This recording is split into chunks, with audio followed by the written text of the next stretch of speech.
کہہ رہے ہیں اللہ کے سچے پیغمبر، وہ کبھی بھی خوشیوں میں نہیں آئے گا. فرمایا اس کو کیا سزا ملے گی؟ جعل اللہ من کانت الدنیا ہمہ جعل اللہ فقرہ بین عینیہ. دولت کے پیچھے بھاگے گا نا تو اللہ اس کے سامنے فقر و فاقہ کا خوف رکھ دیں گے. سمجھ رہے ہو؟ دولت کے پیچھے بھاگ رہا ہے، آ رہی ہے، مل بھی رہی ہے، لیکن خوف کیا ہوگا کہ یہ مجھ سے چھن نہ جائے. اس بات کی ٹینشن، یار یہ ختم نہ ہو جائے، یار یہ چھن نہ جائے، یار کوئی کاروبار کو نقصان نہ ہو جائے. بڑے بڑے کروڑ پتی فیکٹریوں کے مالک آتے ہیں، کہتے ہیں کہ لاشعوری سا خوف ہمیں ستاتا ہے. دنیا کی ہر نعمت ان کے پاس، مگر دماغ میں نا ایک کہہ رہے ہیں ہمیں خود بھی نہیں پتا ہم ڈر کس چیز سے رہے ہیں، لیکن سکون نہیں ہے. ایک لاشعور میں خوف ہے جو ہمیں مسلسل ستا رہا ہے. یہاں ایک آئے کئی سال پہلے، سفید ٹوپی، پوری پراپر داڑھی، اور جناب سفید کرتا، بڑے ایسے نورانی چہرہ، اور پکے نمازی تھے، بہت بڑے تاجر. مجھے کہنے لگے مفتی صاحب میں ایک دل کی بات آپ سے شیئر کرنا چاہتا ہوں. میں نے کہا جی. کہہ رہے میں نماز بھی پڑھتا ہوں، روزے بھی رکھتا ہوں، اہل اللہ کی صحبت میں بھی بیٹھتا ہوں، اور لیکن پتہ نہیں میرے دل میں سکون نہیں ہے، میرے دل میں سکون نہیں ہے. میں نے کہا آپ فیکٹری کے مالک ہیں، کوئی پرابلم ہے تو بتائیں. کہہ رہے نہیں کوئی پرابلم بھی نہیں. میں نے کہا آپ کے ساتھ بے سکونی پتہ ہے کیا ہے؟ میں جانتا ہوں آپ کی بے سکونی، آپ کو یہ ڈر ہے کہ اس فیکٹری کا کوئی نقصان نہ ہو. جیسی زندگی ابھی ہے پتہ نہیں یہ ہمیشہ ویسی رہے گی بھی یا نہیں رہے گی. تو نماز تو آپ نے پڑھ لی، آپ نے زکاتیں بھی دے دیں، آپ نے روزے بھی رکھ لیے، لیکن یہ جو لاشعور میں خوف ہے نا، اس خوف کا کوئی ازالہ کرنے والا نہیں ہے. کیونکہ آپ کو پتہ ہے یہ شیورٹی، یہ گارنٹی کوئی بھی نہیں لے سکتا کہ تمہیں نقصان کبھی بھی نہیں ہو سکتا. کیونکہ آپ نے اپنی زندگی میں دیکھا ہے بڑے بڑے کاروبار چلتے ہوئے ٹھپ ہو جاتے ہیں، لوگ روڈ پہ آ جاتے ہیں. کہہ رہے ہیں بالکل آپ صحیح کہہ رہے ہیں، مجھے یہی خوف ہے. میں نے کہا اس خوف کا یہ علاج نہیں ہے کہ آپ اپنے کاروبار کو ہر طرح سے سیو کر لو. یہ تو وہ تو کرنا تو چاہیے سیو، لیکن یہ علاج نہیں ہے. میں نے کہا اس کا علاج یہ ہے کہ آپ یہ فرض کر لو کہ یہ چھن گیا آپ سے سب کچھ، ابھی برباد ہو گئی، اللہ نہ کرے فیکٹری میں آگ لگ گئی، اب ہوگا کیا؟ کہہ نہیں کیا ہوگا؟ میں نے کچھ بھی نہیں ہوگا. صبح 2 پراٹھے آپ پھر بھی کھاؤ گے، رات کو سونے کے لیے چھپڑا آپ کو گندے نالے پہ یا فٹ پاتھ پہ مل جائے گا. کوئی بات نہیں، انجوائے کرنا. دنیا مسافر خانہ ہے، رہنے کی جگہ بولو نہیں. ہماری بیسک ضرورت ہے، جب شدید بھوک لگے، بھوک برداشت نہیں ہوتی ہے، کھانے کو روٹی مل جائے، یہ بیسک ضرورت ہے. نیند آئے تو سونے کے لیے جگہ مل جائے. یہ نیند ایسی عجیب چیز ہے، آپ اگر نہیں سونا، ایک وقت آتا ہے کہ آپ بچو گے بھی نا تو کانٹوں پہ بھی نیند آ جائے گی آپ کو. اب جیسے میرے ساتھ ہوتا ہے نا، نیند نہیں ہو رہی، ایک وقت جب بہت زیادہ جمع ہو جاتی ہے، پھر ہم نہیں بھی سونا چاہ رہے ہوتے ہیں، سو رہے ہوتے ہیں. میں ایک دفعہ سفر میں آ رہا تھا، بڑا لمبا بس کا سفر تھا، سونے کا ٹائم ہی نہیں ملا. تو جب ہم سکھر تک پہنچے نا، پرانی بات ہے 20-25 سال پرانی، تو میں ایسا سویا ہوں، کبھی اس کے اوپر جا کے دھڑام سے گر رہا ہوں، وہ اٹھا رہا ہے بھائی کیا کر رہا ہے مولوی صاحب. پھر جب ادھر پکڑ دو دھڑام سے اس کے اوپر گرا، وہ کہہ رہا ہے مولوی صاحب تمیز سے بیٹھو یار. پھر ادھر میں جاگنے کی کوشش کر رہا ہوں، لیکن یہ اللہ کی رحمت ہے کہ جو چیز ضروری تھی وہ اللہ نے آپ کے اوپر مسلط کر دی. تو میں نے کہا نیند کا بھی کوئی ٹینشن لینے کی ضرورت نہیں ہے، سونے کی کہیں بھی جگہ نہ ہوئی نا آپ کو. اور جب گہری نیند آتی ہے نا، انسان پہ مسلط ہوتی ہے، بے شک نرم گدا نہ بھی ہو، سونے کا مزہ خاندانی آتا ہے. آدمی کہتا ہے کہیں سر ٹکانے کی، کوئی بندے سے کہتا ہے تو خالی ہاتھ یوں رکھ کے کھڑا ہو جا تھوڑی دیر کے لیے، کہیں سر ٹکانے کی ذرا سی جگہ مل جائے، ایسا مزہ آتا ہے سونے میں. وہ جو سبزی والا جو میرے پیسے لے کے بھاگا تھا نا، وہ ٹھیلے پہ سوتا تھا رات کو، وہ رات کو ٹھیلے پہ سوتا تھا. اس کو سکون تھا نا، اس کی سکون نہیں تھا اصل میں، وہ تھک اتنا جاتا تھا نا فراڈ کر کر کے ادھر سے پیسے. تو رات کو آ کے اب اس کو جگہ نہیں ملی، تو میں نے کئی دفعہ دیکھا ٹھیلے پہ سو رہا ہے. مزدور لوگوں کو دیکھ لو نا آپ، جہاں جگہ ملے سو جاتے ہیں وہ. تو میں نے ان سے کہا کہ ٹینشن لینے کا نہیں ہے، آپ کی بیسک ضرورت نیند ہے، وہ آ جائے گی، کہیں بھی آ جائے گی، بیٹھے بیٹھے سو جاؤ گے. اور کھانے کی ضرورت، اتنا رزق اللہ انشاءاللہ آپ کو دے دے گا. اور شدید بھوک میں تو میرے بھائی دال میں بھی وہ مزہ آتا ہے جو ایک مالدار کو قورمے بریانی میں. شدید بھوک لگ رہی ہو نا، دال کھانے کا اپنا مزہ. میں نے کہا دال مل جائے گی. پھر کہنے لگے بیوی بچوں کا کیا ہوگا جب اتنی غربت ہوگی، خطرہ ہوگا تو بھاگ جائیں گے. میں نے کہا جو خود سے بھاگے اسے بھاگنے دو، ٹھیک ہے نا، جو خود سے بھاگے اسے کوئی ٹینشن. مسافر خانہ ہے نا بھائی، نیک بیوی تو وہ ہوتی ہے جو آپ کی شریک حیات ہے. جب دولت تھی اس وقت بھی ساتھ، جب غربت تھی اس وقت بھی ساتھ. تو اگر غربت میں وہ بھاگ گئی، بولو اے اللہ اچھا ہوا تو نے زندگی میں ہی جان چھوڑا. کیا خیال ہے؟ اور میں نے کہا جب دوبارہ پیسہ آئے تو پھر اس کو لے کے نہ آؤ، بولو اب وہیں رہو. اب کیا کرنا ہے بھائی؟ غیرت مند آدمی تھوڑی ایسی چیزیں پالتا ہے. لیکن تو میں نے کہا بھاگتا بھاگتا کوئی ہے نہیں آج کل, لیکن اگر بھاگ گئی ٹینشن نہیں, مسافر خانہ ہے, ویسے بھی مر جاتے تو قبر میں دفنا کے آ جاتی وہ.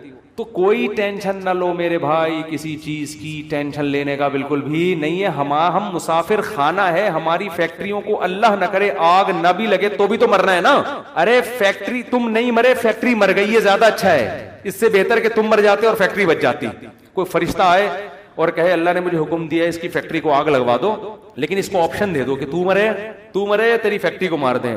آدمی کہتا ہے بھائی مزدوروں سمیت مار دے اس پوری فیکٹری مجھے بچا لو. یہی ہوگا نا, مجھے بچا لو. تو ان کو تھوڑا سکون ہے. میں نے کہا آپ کا مسئلہ یہ ہے کہ آپ نماز پڑھتے ہیں, علماء کے پاس ہی بیٹھتے ہیں, مگر آپ نے دل میں دنیا کی محبت کے گٹر ابل رہے ہیں آپ کے. ہمارے حضرت فرمایا کرتے تھے بہت سے لوگ ایسے ہیں, بڑی بڑی داڑیاں, تہجد گزار اور جناب بڑے ہر بات پہ درود شریف, لیکن دل میں دنیا کی محبت کے گٹر پالے ہوئے ابل رہے ہیں. یہ ایسے جیسے اللہ کی محبت کے چشمے ابلتے ہیں نا, تو دنیا کی محبت کے چشمے نہیں ابلتے, گندگی کے گٹر ہیں جو ابلتے ہیں. تو کہتے ہیں ان کے دل میں گندگی نہیں ہے, گندگی کے دنیا کی محبت کی جو ایک گٹر ہے نا, گٹر, وہ گٹر ابل رہے ہیں. جس کو یہ مثال سمجھ میں نہ آتی ہو, بارشوں میں ہماری گلی کو آگے دیکھ لیا کرے گٹر کیسے ابلتے ہیں, تو وہ پتہ چل جائے گا کہ یہ ہے جو گند نکلا ہوا ہے. اس گند کو نکالو.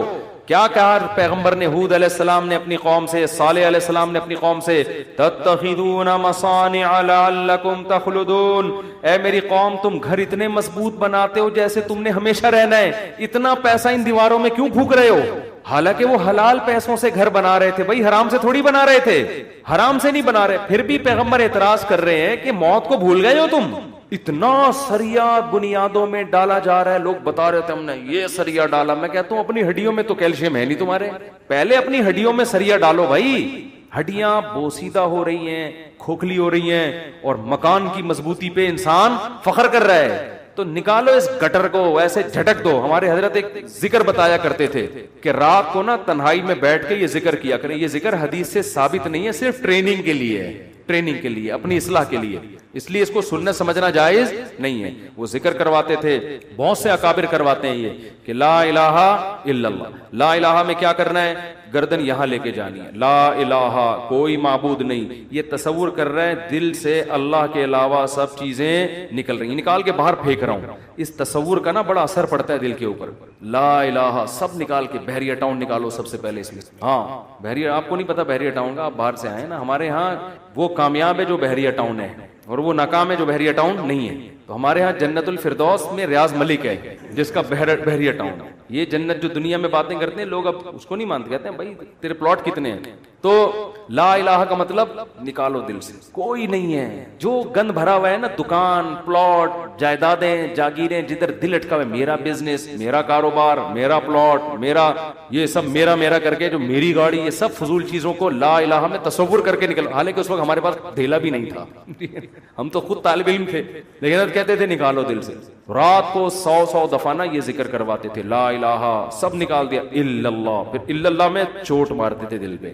الا اللہ صرف کون ہے؟ اللہ ہے. تو الا کل ما خل اللہ باطل, حدیث میں آتے اللہ کے علاوہ سب باطل ہے. اس کا ہم آج کی زبان میں ترجمہ کریں گے, اللہ کے علاوہ سب بکواس ہے. سب کیا ہے؟ بکواس. اگر سب بکواس نہ ہوتا تو موسیٰ کلیم اللہ کو اللہ دنیا دیتا نا, اور فرعون کو غریب رکھتا کہ موسیٰ تو میرے ہیں تو ان کو دنیا بہت دوں گا, اور فرعون میرا دشمن ہے, اس کو کھانے پینے کے لیے روٹی, اس کی فیکٹریوں میں آگ لگاؤں گا. کیا کراؤں گا؟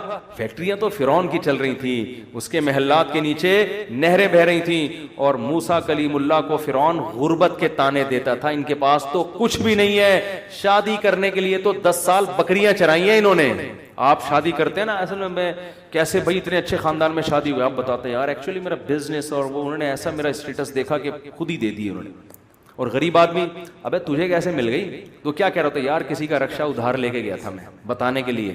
وہ بیچارہ فخر کر سکتا ہے. تو فرعون یہ تانے دیتا موسیٰ علیہ السلام کو کہ ام انا خیر من ھذا الذی ھوا مہین, میرے پاس دولت, یہ غریب. تو اس سے پتہ چلتا ہے اللہ کے علاوہ اس دنیا میں سب کچھ کیا ہے؟ بکواس. ہمارے نبی کچرے کے ڈھیر پہ صحابہ کے ساتھ گئے, ایک مری ہوئی بکری کا بچہ, سوری مری ہوئی بکری کا بچہ نہیں, بکری کا مرا ہوا بچہ, سمجھتے ہو, بکری کا مرا ہوا بچہ, مردار ہوتا ہے نا, بو آ رہی ہوتی ہے, پھول پھٹ رہا ہوتا ہے. آپ نے صحابہ سے فرمایا کوئی ہے جو اس کو کچھ درہم میں خریدے؟ صحابہ نے کہا یا رسول اللہ اس گند کو کون خریدے؟ آپ نے فرمایا اللہ کی نظر میں اس دنیا کی حیثیت اس سے بھی کم ہے. جو ہم اس کو لفٹ کرا رہے ہیں نا، میرا پلاٹ، میری گاڑی، چند اصل میں یہ سمجھ میں آتی نہیں ہے. آنکھ بند ہوگی تو سمجھ میں آ جائے گا یار کس چیز پہ میں نے محنت. تو دل سے دنیا کی محبت نکالو. اور یہ ذکر تنہائی میں اجتماعی نہ کرے، ایک بدعت نہ بن جائے. ہاں لاؤڈ اسپیکر کھول کھول کے بھی مسجدوں میں ہو رہا ہے، ایک ٹوپی ڈرامے شروع ہو جاتے ہیں. ہر چیز کو نا لوگ انٹرٹینمنٹ کا ذریعہ بنا لیتے ہیں. اب یہ ذکر میں نے بتا دیا تو اب پتہ چلا مسجدوں میں پروگرام چلے، آئیے ہمارے ہاں 3:05 پہ ذکر ہوگا، پھر ہاں ہو رونا دھونا کرنا کرانا کچھ بھی نہیں ہوتا. تو تنہائی میں بیٹھ کے اگر 100 دفعہ ایسے کر لیں لا الہ ہلکی آواز کے ساتھ، لا الہ الا اللہ، لا الہ الا اللہ، لا الہ الا اللہ، آپ کئی دن تک کنٹینیو کریں گے، آپ کے دل کی کیفیت بدلنا شروع. پھر آپ کو لگے گا یار لا الہ کوئی نہیں ہے، سب بکواس ہے. پھر کوئی آپ سے آ کے کہے گا نا ابے بحریہ ٹاؤن، آپ کہو گے میں تو رات کو 100 دفعہ دل سے یہ بحریہ ٹاؤن نکالا ہے میں نے، کس بحریہ ٹاؤن کی بات کر رہا ہے؟ دنیا رکھو ضرور، ایسا نہ ہو کہ پلاٹ ہی بیچ دیں صبح اٹھ کے. 3 پلاٹ تھے بحریہ ٹاؤن میں بچوں کے لیے رکھے ہوئے تھے، لا الہ الا بحریہ ٹاؤن نکال کے صبح کا اٹھا کے دے دو کسی کو بس. تو اتنا کریں جتنا افورڈ کر سکتے ہیں. یہ تو ہمارے نبی نے تو رکھا ہی نہیں نا، لیکن ہمیں حکم ہے، ہم کمزور لوگ ہیں، رکھ لو. اگر اللہ نے وسائل دیے ہیں دل نہ لگاؤ. دل لگانے کا کیا مطلب ہے؟ فیکٹری اس لڑکے نے رکھی تھی مگر دل میں بھی رکھی ہوئی تھی. تو میں نے کہا دل سے فیکٹری کو کیا کرو، نکال دو. جب نکالو گے تو کیا ہوگا؟ دل میں محبت ہے یا نہیں ہے، اس کی علامت ہے چھوٹ جانے پہ نقصان کتنا ہوتا ہے. دیکھو بہت سے لوگ اپنی بیوی سے کہتے ہیں میں تم سے بہت محبت کرتا ہوں، پتہ چلے گا مرنے پہ نقصان کتنا ہوتا، افسوس کتنا ہو رہا ہے. آپ رہتے تو سبھی میاں بیوی اکٹھے ہی ہیں نا، کیا خیال ہے؟ صبح وہ ناشتہ بنا کے دے گی، آپ کھا لو گے، آپ کے بچوں کو سب محبت سے ہنسی خوشی زندگی گزر رہی ہے. اس سے تھوڑی پتہ چلتا ہے کہ آپ کو اس سے محبت بھی ہے یا نہیں ہے. اگر وہ مر جائے، اس کو کینسر ہو جائے، آپ کے دل میں آئے گا چلو یار، باز نہ اوپر سے ڈاکٹر صاحب بہت ٹینشن میں، اندر سے یار خود سے جا رہی ہے جانے دو. جیسے ایک 2 نمبر مولوی صاحب تھے بدعتی، وہ تقریر کرتے تھے چوری حرام چوری حرام چوری حرام. ایک دن ان کے گھر میں کھانا نہیں تو ان کی بیوی نے کہا کیا کروں بھائی؟ انہوں نے کہا پڑوسیوں کی مرغی چوری کر لو. انہوں نے کہا بھائی پڑوسیوں کے آپ تو خود چوری کے خلاف بیان کرتے ہیں. اس نے کہا بھائی ہم شوربے سے لگا کے کھا لیں گے، بوٹیاں چوری کی تو بوٹیاں ہوں گی نا، بوٹیاں نہیں کھائیں گے ہم. اب ان کی بیگم نے سالن پکایا اور دیگچی کو انڈیلنے لگی تاکہ شوربہ آئے، اور بوٹیوں کو چمچ سے پیچھے کرنے لگی. تو یہ کہتے ہیں بھائی جو خود سے آئے آنے دو. چوری تو وہ ہے نا ہم کھا رہے ہیں، ہم تھوڑی کھا رہے ہیں، خود ہی آ رہی. کشش ثقل گریوٹی کی وجہ سے آ رہی ہے یہ زمین. تو بعض لوگ بیوی سے اتنے بیزار ہوتے ہیں، علاج بھی کر رہے ہیں ذمہ داری سمجھ کے، لیکن دل میں یہ ہوتا ہے اگر خود سے مر رہی ہے نا تو اللہ تو سمجھتا تو ہے نا میں کیا کہنا چاہتا ہوں. تو ساتھ رکھنا، اس سے نہیں پتا چلتا کہ آپ کو اس سے محبت ہے یا نہیں ہے. لوگ رہ لیتے ہیں، پیسہ بھی رکھ لیتے ہیں، محبت کا اس سے پتا چلتا ہے چھوٹ جانے پہ غم کتنا ہوتا ہے. گاڑی رکھیں، بنگلہ رکھیں، چھوٹ جانے کے لیے تیار رہیں، چھوٹ گئی تو کوئی مسئلہ نہیں ہے یار. تو میں نے ان صاحب کو کہا کہ یہ فیکٹری میں ابھی سے فرض کر لو آگ لگ گئی ہے اور سب برباد ہو گیا، اب آپ دھوتی بنیان میں گھوم رہے ہو ٹھیک ہے نا، تو کیا ہوگا؟ بس میں نے کہا وہ ابھی سے فرض کر لو. کہنے لگے یار بڑا سکون ملا ہے. تو میں نے کہا یہ سکون آپ کا پھر ختم ہو جائے گا، پھر فیکٹری تو نکالو اس کو دل سے. اور دل سے دنیا نکالنے کا ایک بہت بہترین طریقہ ہے صدقہ کیا کرو. جب روکڑا خرچ کرتا ہے نا دل کھینچتا ہے. ہم جو صدقہ کرتے ہیں نا اس میں ٹینشن نہیں ہوتی ہمیں. اتنا کرو جس سے تھوڑی سی تکلیف ہو کہ کیا کر دیا یار، کیا کر رہا ہوں. حدیث میں آتا ہے بہترین صدقہ وہ ہے کہ جب تم کرو تو تمہیں ڈر ہو کہ غریب نہ ہو جاؤں. تأمل الغنا وتخشى الفقر، اور نہ کرنے میں امید ہو کہ بڑا پیسہ بنا لوں گا. اس کنڈیشن میں جب کرو گے نا تو یہ سب سے بہترین صدقہ ہے. تو صدقہ کیا کرو، دے دیا کرو یار. یہ ہمارے حضرت فرماتے تھے ایک آدمی دکان سے اتنی محبت ہو گئی اس کو، ایک دن اس نے کہا کہ مجھے اتنا دکان میں دل اٹک گیا، ایک دن میں دکان بند کر کے بیٹھ گیا. میں نے کہا بھاڑ میں جائے، اپنی اصلاح کے لیے نا کوئی بات نہیں، نقصان کرو یار اپنا، ہر وقت دکان دکان دکان ایسی کی تیسی تالا لگا کے گھر بیٹھ گیا کہ جب نارمل کنڈیشن میں ہوں گا پھر آؤں گا. جیسے کسی کو عشق ہو جائے نا کسی سے، اب مل تو رہی نہیں ہے وہ، تو عشق میں وہ پاگل ہونا شروع ہوتا ہے. تو بیوقوف لوگ کیا کرتے ہیں, ہر وقت اس کی یاد دماغ میں, ہر وقت اس کو دیکھ رہے ہیں, اس کی تصویریں دیکھ رہے ہیں, پرانے میسج پڑھ رہے ہیں, سوچ رہے ہیں. بیوقوف یہ کرتے ہیں. عقل مند کیا کرتا ہے, لعنت بھیجو یار صحیح ہے نا, نمبر ہی بلاک کر دو ایسی کی تیسی. اور جب یہ کیفیات ختم ہو جائیں گی پھر دیکھوں گا شادی ہو گئی نہیں ہوگی, دوبارہ ٹرائی کر کے کوشش کروں گا. پاکستانی چھوڑتا تو ہے نہیں, کہتے پھر 1 سال بعد دوبارہ ٹرائی کریں گے ہم. تو عقل مندی کا تقاضا ہے. تو جلدی سے بس حدیث مکمل کر دوں. نبی نے فرمایا جس نے خواہشات کو ہدف بنا لیا تو اللہ فقر و فاقہ اس کے سامنے لا کے کھڑا کر دیں گے. کروڑ پتی ہوگا مگر آگے فقر و فاقہ اس کو ڈرا رہا ہوگا, بھائی میں حملہ کر دوں گا, میں تجھے کھا جاؤں گا. اس خوف کی وجہ سے لائف کو انجوائے نہیں کرے گا. جعل اللہ فقرہ بین عینیہ وفرق علیہ شملا. دوسری سزا دنیا میں اس کو یہ ملے گی کہ اس کی فکروں کو بکھیر دیں گے اللہ تعالیٰ. اتنے مسائل ہوں گے کہ میرا یہ صرف ایک پیسہ مسئلہ نہیں ہوگا, یار یہ کام بھی ہو جائے, یار یہ بھی ہو جائے, یار یہ بھی ہو جائے, یار فلاں سے تعلقات بھی ٹھیک ہو جائیں, یا لوگ میری مخالفت کرنے وہ بھی چھوڑ دیں, یار وہ فلانا. یعنی وہ اتنے انڈے بچے ہوں گے کہ سارے انڈوں سے چوزے نکلیں, تو اس کی یہ خواہش ہوگی. حالانکہ کبھی مرغی کے سارے انڈوں سے چوزے نکلتے ہیں, 2-4 تو خراب ہو جاتے ہیں نا. تو فرقہ یہ اور عجیب ٹینشن, سکون نہیں ہوگا. یہ بھی اس کی فکریں اللہ کیا کر دے گا, اس کے سامنے بکھیر دے گا. یہ بالکل ایسے ہے جیسے بہت ساری ٹینشنیں اگر ایک پوٹلے میں ہو نا, انسان کہتا ہے اٹھا کے پوٹلا پھینک دو, ختم. اور وہ پوٹلا کھل کے بکھر جائے, ایک ٹینشن وہ ہے, ایک ٹینشن وہ ہے, ایک ٹینشن وہ. اس کو کمبخت کو سمجھ میں ہی نہیں آئے گا ان ٹینشنوں سے میں جان چھڑانا شروع کون سی والی ٹینشن سے کروں, میں کون سی والی ٹینشن کو میں پہلے پھینکوں, پھر اتنی بکھری بھی ہوں گی اس میں ڈوبا ہوا ہوگا وہ.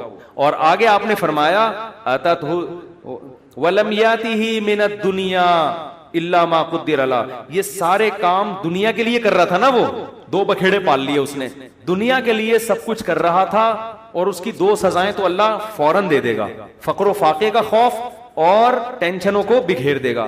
یہ 2 ٹینشنیں تو چلو ہم کہتے یار دنیا مل جاتی تو چلو یہ ٹینشنیں بھی قبول ہیں. اللہ کہتے ہیں ملے گی اتنی جتنی مقدر ہے. نبی نے فرمایا ملے گی اتنی نہیں جتنی اس کی چاہت ہے, اتنی جتنی اللہ نے لکھی ہوئی ہے. اگر یہ زیادہ کی کوشش کرے گا تو ہو سکتا ہے دھیلا بھی نہ ملے, اور ہو سکتا ہے ڈبل مل جائے. تو یہ بھی اس کی چاہت پہ نہیں ہے, یہ کس کی چاہت پہ ہے, اللہ کی. تو یقینی پھر بھی نہیں ہے وہ. پھر میں چٹکلا سنا دوں نا, یقینی پھر بھی نہیں ہے. ایک آدمی کو بیوی اچھی نہیں لگتی تھی, بیچاری نے ہر طرح سے کوشش کر لی کہ میں اپنے میاں کو اچھی لگوں, اچھی پھر بھی نہیں لگ رہی اس کو. ایک دن وہ بڑی خوبصورت لپسٹک اور خوبصورت زیور اور خوبصورت ساڑی اور بڑا خوبصورت لباس, ہر چیز بڑی VIP پہن کے آ گئی. اب یہ بیوی کی تعریف کر رہے ہیں, یار کیا خوبصورت چوڑیاں پہنی ہوئی ہیں. کہہ رہی تھینک یو, آپ کا بہت شکریہ, کیا خوبصورت ساڑی. کہہ رہی وہ لڈو پھوٹ رہے ہیں کہ آج تو میرا میاں بڑا خوش ہے, بہت اچھا ماشاءاللہ ڈریس آپ نے, کیا خوبصورت لپسٹک. ایک چیز کی تعریف کر کہتے ہیں اچھی پھر بھی نہیں لگ رہی. اتنا کچھ اچھا پہنا ہوا ہے مگر تو پھر بھی اچھی نہیں لگ رہی. یہ مطلب ہے اس حدیث کا کہ اتنی ٹینشنیں اٹھانے کے بعد ہو سکتا ہے دنیا ملے پھر بھی نہیں, وہیں کا وہیں کھڑا رہے جہاں سے چلا تھا. اور اس کے مقابلے میں آپ نے فرمایا من کانت الآخرۃ ہمہ, جس نے اس دنیا کو پسے پش ڈال کے کہا میرا ہدف آخرت ہے. یہ دنیا اصل ہدف ہے ہی نہیں. ملے ٹھیک ہے, نہیں ملے ایسی کی تیسی. یہ ایسی کی تیسی یاد رکھ لیں. ملے ٹھیک ہے, بحریہ ٹاؤن میں پلاٹ مل گیا ٹھیک ہے, نہیں تو گندے نالے پہ لے لیں گے, مل گیا ٹھیک ہے, نہیں تو ریڈی لگا لیں گے, مل گیا ٹھیک ہے, نہیں تو ویسے ہی بیٹھ جائیں گے. ٹھیک ہے نا, یہ جس کا یہ خوف. اور اصل کیا ہے, آخرت. مجھ سے گناہ نہ ہو جائے کوئی, اگر ہو جائے تو جلدی سے توبہ کر کے اللہ کو مناؤں.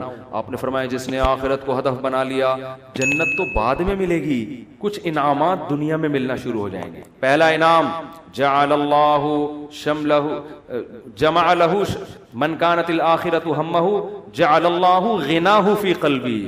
اس کو فقر و فاقہ کا خوف تھا نا, فرمایا اس کے دل میں اللہ غنا, اس کے دل کو مالدار بنا دے گا. اس کو ایسا لگے گا یار جتنی میری ضرورت نہیں ہے اللہ نے رزق کی بالٹیاں میرے اوپر انڈیل دی ہیں. میری ضرورت صبح 2 روٹی کی ہے اور روٹی کے بجائے اللہ پراٹھے کھلا رہا ہے. عجیب بات ہے یا نہیں ہے؟ میری ضرورت تھی صرف چائے پراٹھا مل جائے اور اللہ مجھے انڈے بھی کھلا رہا ہے. نہیں یار یہ سمجھ میں تو رہنے دو, بس یہ آخری ہے. آپ لوگ بھی بہت تھک گئے ہوگے نا. میری ضرورت تھی کہ میں کسی طرح بس روٹی اور پانی مل جائے, نوالا حلق میں اتار لوں, کیونکہ مسافر خانہ ہے نا. ارے بس میں سفر کر رہے ہو, ٹرین میں سفر کر رہے ہو, شدید بھوک لگ رہی, آدمی کہتا ہے یار 2 نوالے کہیں اسٹیشن سے خرید کے لے آ, آگے پپو کا گھر آنے والا ہے پشاور میں, چاچو کا گھر آنے والا ہے, تو مزے ہی مزے بکرے رکھے ہوئے وہاں پہ. سفر کی ٹینشن تھوڑی لے گا, پھر کیوں لے گا ٹینشن وہ, لوگ کہتے ہیں یہ سیٹ سفر میں تجھے جو ہے نا ٹرین میں بڑی بہترین سیٹ ملی لیکن تیری نہیں ہے, یہ تجھے چھوڑنی پڑے گی. آدمی کا تو کیا مسئلہ ہے یار, میری ہو وسیم بھائی کی ہو, مجھے تو بیٹھنے سے مطلب ہے. تو کہتا ہے گھر میرا ذاتی ہو یا کرائے پر ہو, رہنے سے مطلب ہے. بنایا وسیم بھائی نے کروڑوں روپے کا, 20-25 ہزار کرایہ دے کے میں رہ رہا ہوں, لائف کو انجوائے میں کر رہا ہوں. بے وقوف وہ ہے جس نے بنایا. سمجھ میں آ رہی ہے کہ نہیں آ رہی؟ یار تمہارے پاس اپنی گاڑی نہیں, تم ٹیکسیوں میں جاتے ہو, کوئی بات نہیں یار, ٹیکسی خریدی اس نے, میں 500 روپے دے کے سفر میں کر رہا ہوں. تو میری ضرورت تو نہیں تھی. لوگوں تو پیدل سفر کیے ہیں اتنے لمبے لمبے. موسیٰ علیہ السلام تو مصر سے مدین پیدل گئے ہیں, اور ہم یہاں سے صدر پیدل نہیں جا سکتے, تو ہماری ضرورت تھوڑی ہے. لیکن اللہ نے اتنا احسان کیا, گرین بس بنا دی بھائی. امام مہدی کے آنے سے پہلے پہلے کراچی میں گرین بس چل پڑی. سبحان اللہ. جس کراچی میں گٹروں کے ڈھکن نہیں ہیں اس پر اللہ نے اتنا انعام کیا, گرین بس چل رہی ہے. اور کچھ لوگ تو ہمارے ایسے ہیں 50 روپے دے کر صبح سے لے کے رات تک ایئر کنڈیشن کے چکر میں بیٹھ گئے, وہ کہ گھر میں گرمی لگ رہی ہے تو 50 روپے دو اور اے سی میں لائف کو کیا کرو, انجوائے کرو. ایسے بھی لوگ ہیں, وہ سنا ہے پھر انہوں نے کوئی قانون چینج کیا. شروع میں ایسا آیا تھا کہ 50 روپے تو بیٹھے رہو, کوئی نہیں پوچھے گا. تو لوگ صبح فجر کے بعد جا کے بیٹھ گئے کھانا وانا لے کے, رات کو اتر کے گھر آ گئے. انہوں نے کہا سارا دن آج ٹھنڈک میں ہم نے گزارا ہے, ٹھیک ہے نا. تو نبی نے فرمایا جعل اللہ غناہ فی قلبی, اللہ اس کے دل میں غنا. تبھی تو میں نے بعض غریبوں کو بڑی پرسکون لائف میں دیکھا ہے. ایک غریب کے 10-15 بچے تھے, میاں بیوی اور پھر ماں باپ بھی اسی کے ساتھ, اور وہ موسمبیاں بیچتا تھا ٹھیلے پہ. میں نے کہا یار کیسے اس موسمبی میں کھلا لیتے ہو سب کو؟ کہہ رہے یار اللہ کا دیا بڑا فضل ہے, صبح کھانا بھی پکتا ہے, آٹا بھی, دوپہر کا کھانا بھی, رات کا کھانا بھی, اسی میں کھاتے ہیں, رات کو سوتے ہیں, اللہ کا فضل ہے, کرایہ بھی نکل آتا ہے گھر کا. تو میں نے کہا یہ دیکھو, ایک وہ فیکٹری والا ہے جو کہہ رہے لاشعور میں کیا ہے, مجھے خوف ہے, خوف. کیوں؟ جب آخرت اصل بنا لی تو پھر انسان کو جتنا ملے گا اس سے وہ سمجھتا ہے مجھے میری مسافر کو اتنے کی ضرورت نہیں ہوتی. اے اللہ تو مجھے میری ضرورت سے بہت زیادہ دے رہا ہے, مجھے ضرورت اتنے کی نہیں ہے, سمجھتے ہو؟ بلکہ اگر گاڑی نہیں بھی ہوگی کہے گا اللہ تو نے پاؤں سے معذور لوگ پیدا کیے ہیں, میری دونوں ٹانگیں سلامت ہیں جو کانپ بھی نہیں رہی ہیں. بعض لوگوں کی ٹانگیں کانپ رہی ہیں نا, تو میری دونوں ٹانگیں سلامت ہیں. یہ بڑی فضیلت کی بات ہے. تو ہر چیز پہ کیا رہے گا وہ خوش. ہم اب دیکھو یہ باتیں جب انسان کسی کی زندگی میں دیکھتا ہے نا پھر سمجھ میں آتے ہیں. اس لیے کہتے ہیں بزرگوں کی صحبت بہت ضروری ہے. ہم نے یہ چیزیں اپنے شیخ میں دیکھی ہیں. انتہائی غربت میں بھی کہتے تھے اللہ نے اتنے انعامات کیے ہیں کہ مجھے شرم آتی ہے, شرم آتی ہے کہ اللہ تیرے احسانات کا ہم کچھ بھی تو بدلہ نہیں دیا نا. حالانکہ کیا تھا, ہمارے شیخ کے پاس کوئی اپنی پراپرٹی نہیں, کرائے کے گھر پہ ساری زندگی گزاری, اور دل سے کہہ رہے ہوتے تھے اللہ. اور کبھی کوئی پریشانیاں ماضی کے بیان بھی کرتے نا تو وہ کہتے میں صرف آپ کو سبق دینے کے لیے بتا رہا ہوں, ورنہ وہ بیان کرتے ہوئے مجھے شرم اتنی آ رہی ہے کہ اللہ کہے گا 2-4 پریشانیاں میں نے تجھے زندگی میں کیا دی اور تو لوگوں کے سامنے گاتا پھر رہے. شرم آتی تھی ان کو. ہمارے یہاں زندہ رہنے کا کتنا شوق ہے نا لوگوں کو, بڑی عمر بڑی عمر. حضرت کہتے جب میں 63 سال کا ہو گیا تو مجھے تو اب شرم آنے لگی, یار میں ابھی بھی میں زندہ ہوں, کتنے لوگ دنیا سے چلے گئے. اب ایسا نہ ہو کسی بوڑھے کو جا کے آپ کہیں کہ آپ کو شرم آنی چاہیے, یہ تو بڑی بدتمیزی کی بات ہوگی. بوڑھوں کے لیے دعا کریں اللہ ان کو اور زیادہ لمبی عمر دے, کیونکہ جب آپ 63 کے ہوگے آپ کو شرم ورم نہیں آئے گی, آپ کہوگے یار کسی طرح بچ جاؤں گا, اور کوشش بھی کرو ان کو بچانے کی. کیونکہ بعض بیوقوف ہوتے ہیں, ہمارے ایک رشتے دار نے جا کے ہمارے نانا سے بول دیا کہ اتنی لمبی عمر سے اللہ نے پناہ مانگی ہے, وہ 99 سال کے ہو گئے تھے. تو ہم نے کہا بھائی کم بخت ان کے سامنے کہنے کا تھوڑی ہے, اتنی لمبی عمر سے اللہ نے پناہ مانگی ہے. تو جعل اللہ غناہ فی قلبی, اللہ اس کی طبیعت میں کیا پیدا کر دے گا غنا. جب ملے گا لوگوں سے, لوگ کہیں گے اپنا گھر ابھی تک نہیں بنایا, کہہ رہے یار بنایا تو وسیم بھائی نے تھا, رہ کون رہا ہے, میں ایسا انجوائے کر رہا ہوں. نل کے توڑو, دیواروں کو نیلا پیلا کرو, کرایہ دار جو واٹ لگاتے ہیں, بچوں نے وائٹ بورڈ بنایا ہوتا ہے دیواروں کو, کیلیں ٹھوکو اس میں ایسی کی تھیسی کر کے, جب زیادہ غصہ آئے وہ نکال دے تو نکل کے دوسرا لے لو, کرائے پہ تو ہر جگہ گھر مل جاتے ہیں. تو وہ خوش رہے گا, خوش. اور آپ نے دوسرا انعام کیا بتایا, جعل اللہ غناہ فی قلبی وجمع له شملا, ساری ٹینشنیں اللہ جمع کر کے ایک پوٹلے میں بند کر دیں گے. اس کو بتا دیں گے تیری یہ 2-4 ٹینشنیں, اس سے زیادہ دنیا کے غم بھی اس کے 2-4 ہی ہوں گے, اس سے زیادہ نہیں ہوں گے. ایک کمارے کو غم ہوگا جو میرا بیان سنتا ہے میری شادی ہو جائے, بس ٹوٹل غم, ٹوٹل پوٹلے میں یہ 2-4 ہی غم ہیں اس کے. دنیا دار آدمی کے غم ایک تو بہت بڑا پوٹلا ہے اور وہ بھی کیا ہے, بکھرا ہوا ہے, اور اس کے 2-4 اگر ہوں گی بھی تو وہ ایک پوٹلے میں جمع لہو, اللہ اس کو کیا کر دے گا, جمع. یار بس ابا بیمار ہیں اور کوئی خواہش نہیں ہے, ابا ٹھیک ہو جائیں. خواہشات کیا ہو جاتی ہیں, محدود, زیادہ لمبی چوڑی خواہشات ہیں ہی نہیں دنیا میں, مسافر خانہ ہے بھائی.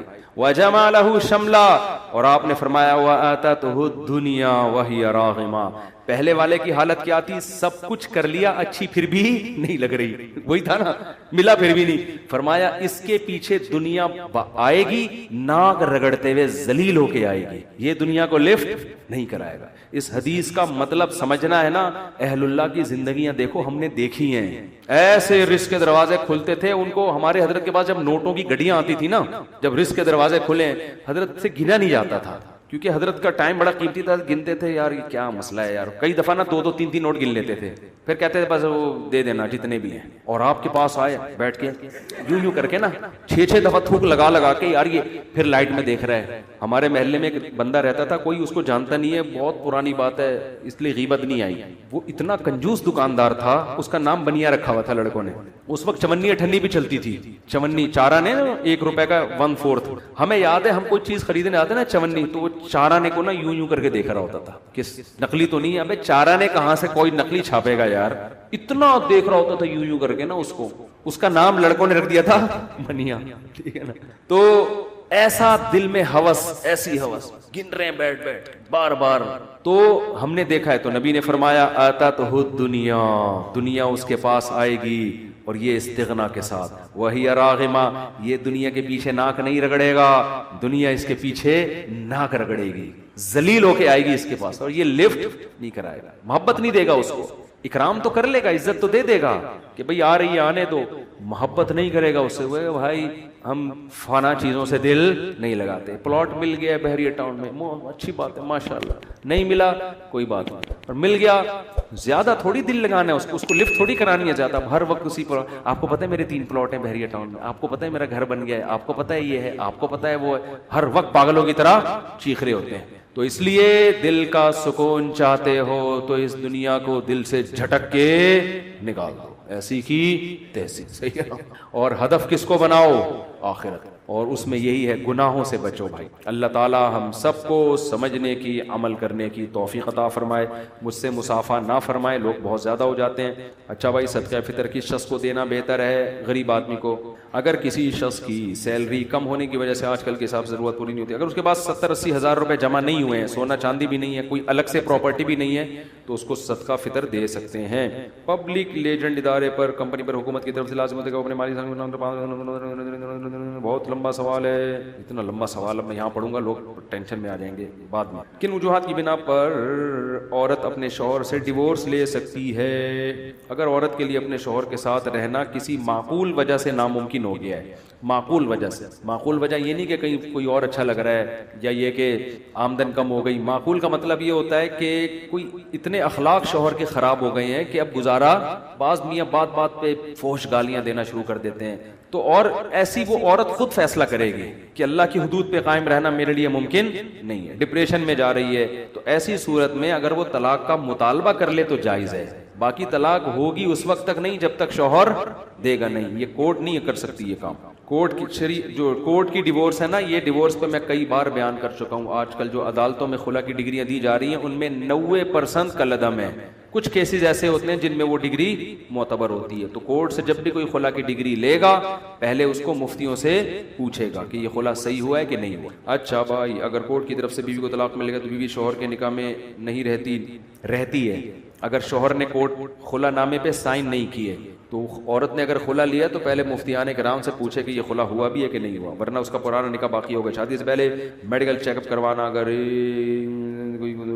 بھائی اگر آج کل یہ بڑا رواج ہو رہا ہے شادی سے پہلے لڑکا کا بھی میڈیکل چیک اپ، لڑکی کا بھی میڈیکل چیک اپ، تو نکاح کو خام خام میں اپنے اوپر نہ پابندیاں نہ لگاؤ.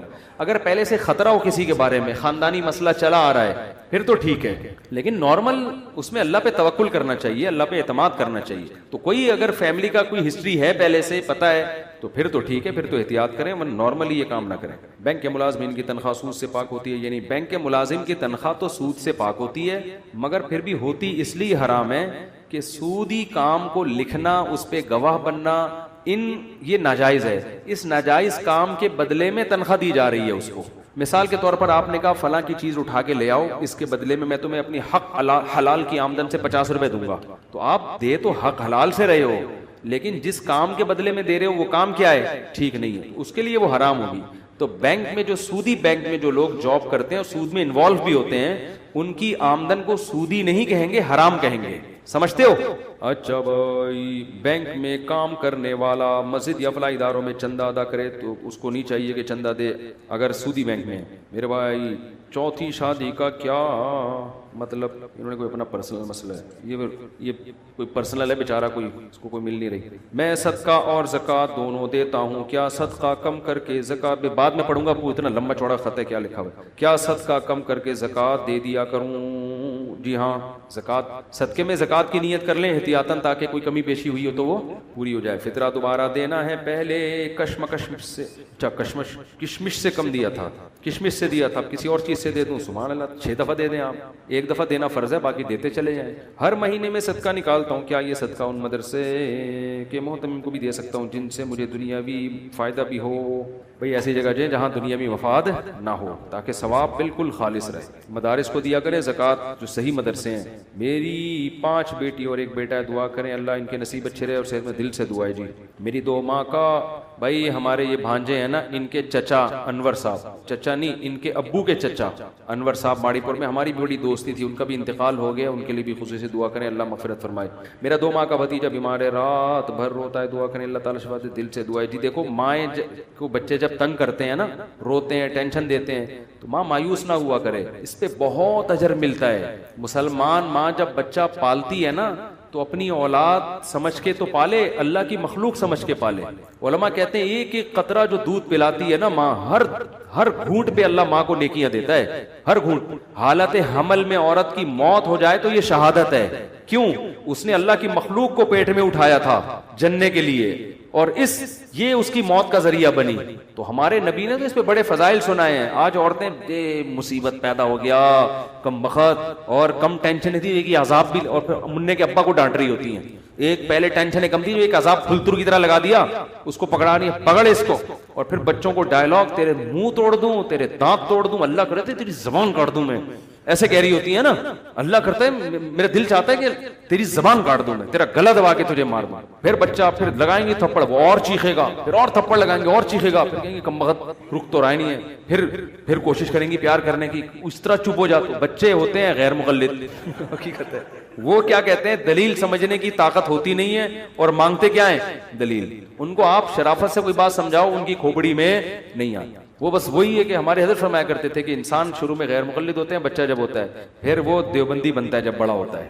دیوبندی میں یہ ہوتا ہے کہ ہاں بھائی ہمیں تو اللہ نے علم نہیں دیا، لیکن تھوڑا اس میں یہ کرنٹ ہوتا ہے کہ بھئی ہم ایسا مقلد بھی نہیں بننا کہ بس جو مرضی بولتا رہے، ایسے بدعتوں میں بھی نہیں آنا۔ پھر جب عمر زیادہ ہوتی ہے تو پھر وہ براڈ مائنڈ، اب سب ٹھیک ہے جانے دو، تو وہ کیا بن جاتا ہے، وہ بریلوی بن جاتا ہے۔ پھر کہتا ہے یار یہ بھی 40واں بھی ٹھیک ہے، تیجا بھی ٹھیک ہے، یعنی وقت کے ساتھ ساتھ نا اس کا ظرف تو کرنٹ کم ہونا شروع ہوتا ہے اور ظرف بڑا ہونا۔ وہ پھر وہ کہتا ہے جوڑ پیدا کرو یار، وہ بھی ٹھیک ہے اور یہ بھی ٹھیک۔ شروع میں کرنٹ بہت ہوتا ہے، تو بچے بھی ایسے ہی ہوتے ہیں، مانتے نہیں کسی کی بات۔ تو ماؤں کو چاہیے، یہ جو بچوں کی ٹینشن ہے یہ ثواب کی چیز ہے، اللہ آپ کے گناہ معاف کر رہا ہے۔ بچے نمازوں میں تنگ کرتے ہیں، نماز نہیں پڑھنے دیتے۔ مجھے یاد ہے ہماری چھوٹی بچی، ہم نے افطاری کا دسترخوان لگایا، میرے گھر والوں نے پورا دسترخوان بچھا کے شربت مربت لا کے پورا تمیز سے، بچی اس میں فروٹ چاٹ میں بیٹھ گئی۔ وہ دیکھ ہی، چھوٹی بچی تھی، وہ دیکھ نہیں رہی کہ پیچھے وہ سمجھ رہی کرسی ہے۔ اب ماؤں کو تو غصہ آتا ہے نا، ہمیں ہنسی آتی ہے، ہمیں تو بچوں فروٹ چاٹ میں وہ مزہ نہیں ہے جو بچوں کی ایسی حرکتوں میں مزہ ہے۔ لیکن عورتیں کہتی ہیں مرد پالتے نہیں ہے نا، ان کو یار ہے، جب پال کے دیکھو تو پتہ چلے گا۔ تو لیکن جو ٹینشن بچے دیتے ہیں بھائی، اس ٹینشن میں ثواب ملتا ہے، گناہ معاف ہوتے ہیں۔ نماز میں تنگ کر رہے ہیں، پڑھتے رہے نماز، ان کو گھومنے دیں دائیں بائیں، جو مرضی کر رہے ہیں کرنے دیں۔ تو چھوٹے چھوٹے، کل ہماری وہ چھوٹی بچی نہیں چھٹانکی، جس کی میں نے زیارت کرائی تھی، اذان ہوئی فجر کی، ایک دم اس نے ہاتھ اٹھا لیا نا، ایسا اچھا لگ رہا ہوتا ہے۔ پھر اس نے دیکھا بھائی سب دوپٹہ لے لیتے ہیں، تو سر پہ ہاتھ رکھ لیا اس نے، ایسے کر ایسے ہاتھ رکھ لیا۔ یوں تو بچوں کو تو جو بڑوں کو دیکھتے ہیں وہ کرتے ہیں، یہی تو بچوں کی رونق ہے گھر کے اندر۔ تو عورتوں کو چاہیے ان بچوں کو ثواب سمجھ کے پالا کریں۔ اس پہ حضرت مریم نے حضرت عیسیٰ کو پالا تھا نا، کیسا اللہ نے ان کا قرآن میں تذکرہ کیا۔ اگر وہ کہتی ہیں اللہ نہیں مجھے نہیں چاہیے اولاد، تو نے بغیر شوہر کے بھی دے دی پھر بھی نہیں چاہیے مجھے، ایکچولی جیسے آج کل عورتیں کر رہی ہوتی ہیں، اصل میں یہ بچے اور یہ ہسبینڈ یہ پرانے، ایکچولی ایجوکیشن پہلے کمپلیٹ ہو جائے، پھر ہم نے کنٹری کے لیے پھر یہ کرنا ہے، پھر ہم نے یہ کرنا ہے، پھر میں ایجوکیشن کے لیے یورپ جاؤں گی، پھر میں امریکہ جاؤں گی، پھر میں وہاں یہ کروں گی، پھر وہاں کروں گی، سب کچھ کر لیا، اب مجھے فون کرتی ہے کوئی رشتہ ہی نہیں کر رہا۔ میں کہتا ہوں بھائی جب آپ کی شادی کی عمر تھی تو تو آپ نے قوم کے لیے قربانیاں دیں، اب قوم آپ سے شادی کی قربانی نہیں دے گی، کیونکہ قوم کو بیوی چاہیے، کسی کی نانی، بولو مجھے اچھا نہیں لگ رہا یہ جملہ کہنا، لیکن خواتین کو غیرت دلانے کے لیے، کسی کا مذاق نہیں اڑا رہا، غیرت دلانے کے لیے. اب بیچاری کسی کی عمر زیادہ ہو گئی ہے تو بھی کر لینی چاہیے شادی اس سے، لیکن لڑکے کہاں کرتے ہیں؟ مرد سب سے پہلے بیوی میں، عورت میں اٹریکشن دیکھتا ہے، کہہ رہا ہے ایجوکیشن بھی ہے وہ دوسرے درجے میں، اور یہ اس کو حق بھی ہے، اس کو اللہ نے منع تھوڑی کیا ہے. وہ کہے گا یار میں ڈاکٹر سے کروں اور وہ اس عمر میں مجھ سے اتنی بڑی ہو، وہ تو میں نے ڈاکٹر کوئی مارکیٹ میں کم تھوڑی ہے، علاج کرانا ہوگا پڑوس میں چلا جاؤں گا کلینک میں. لیکن میڈیا یہ بات عورتوں کو سمجھا نہیں رہا ہے، لڑکی کے لیے سب سے پہلے اس کا گھر بسانے کی فکر کرو، ایجوکیشن بھی کراؤ مگر وہ اس کے بعد ہے. تو یہی مسئلہ ہو رہا ہے آج کل. مغرب افطار کے 10 منٹ بعد ہوتی ہے، کیا آپ صلی اللہ علیہ وسلم صحابہ کرام میں بھی یہ عمل تھا؟ ہم نے سنا ہے کہ جو لوگ مکروہ ہو جاتی ہے